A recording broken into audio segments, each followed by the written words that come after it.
Zionism. Zionism. Zionism. Zionism. Zionism. A political movement, an ideology, or an ethno-nationalist vision based on supremacy. To understand it, we go back to 1897, the birth of Zionism. Before Israel existed, a group of European Jews gathered to develop a vision that would change history. Zionism is a movement that started around 150 years ago. That's just really recently, relatively recently. And it's a movement of people who were totally estranged from the Jewish religion. They weren't practicing the religion as a whole. The founder of Zionists, his name was Theodor Herzl from Vienna, Austria. He don't believe in God, he don't believe in nothing. The Judaism is completely a religious movement, have nothing to do with any nationality, with any materialistic thing. Zionism was different. It was a political and nationalist movement that used historical Jewish narratives and biblical mythologies, as well as anti-Semitism, to justify colonization and create a Jewish state in Palestine at any cost. They realized in order to get a lot of massive support from the world, evangelistic Christians, Jews who don't know the Torah, don't know their laws, who don't practice the laws. So they knew they'll go to Palestine and they'll be able to tell everybody, oh, this is the God-given land to the Jewish people. They automatically started breaching and transgressing the laws of the Torah, not to kill and not to steal, not to oppress a people, because they wanted to make their national home in a land that was inhabited by the Palestinian people. From the start, Zionism necessitated killing, stealing, and oppressing, actions that go against core Jewish teachings. They declared themselves a Jewish state, and if anybody stood up against them, they said, because you hate the Jews and you're an anti-Semite. When the ideology was put into action beginning in the late 19th century, Palestinians were killed and violently displaced, and Jewish settlers seized their land and replaced them. There was no coexistence, only ethnic cleansing and control. The Zionist movement and Israeli government being nothing but a settler colonial imperialist system that is trying to replace us with Jewish immigrants from outside, to kick us out of our country, to conduct ethnic cleansing. In Zionism, total victory means no Palestinians, and no resistance to colonization, land theft, Jewish supremacy, and total cultural erasure. What is total victory? In the framework of Zionism, total victory is ethnic cleansing. It's the completion of the genocidal process that began in 1948, which can deliver them an ethno-religiously pure state free from these indigenous contaminants. It starts early in classrooms. History rewritten, symbols saluted, indoctrination over education. And then when you get to high school, you start literally learning how to be a soldier already with the age of 16. Once you finish high school, you're supposed to quite immediately, as soon as possible, with 18, go to the army. It's obligatory. I don't even remember using the words Palestinians in school.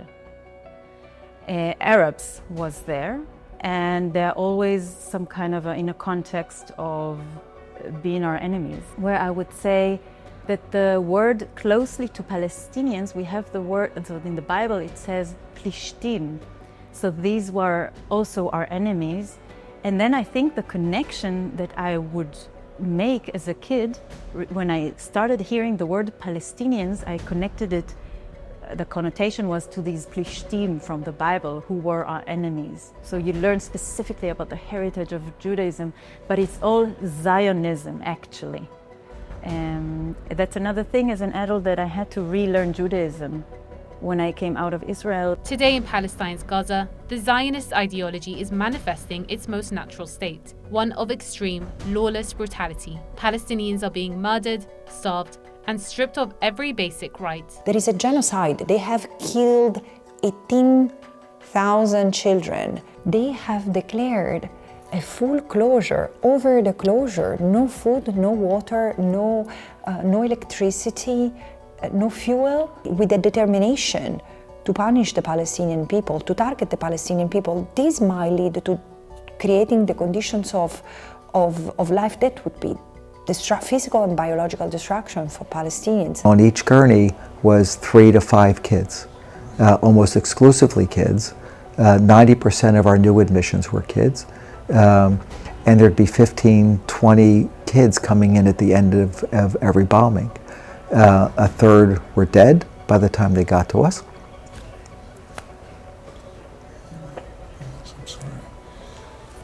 A third would die in front of us. And a third we'd take to the operating room. And most of them would die. No kid gets shot twice by mistake by a sniper. It doesn't happen by mistake. They were deliberately targeted.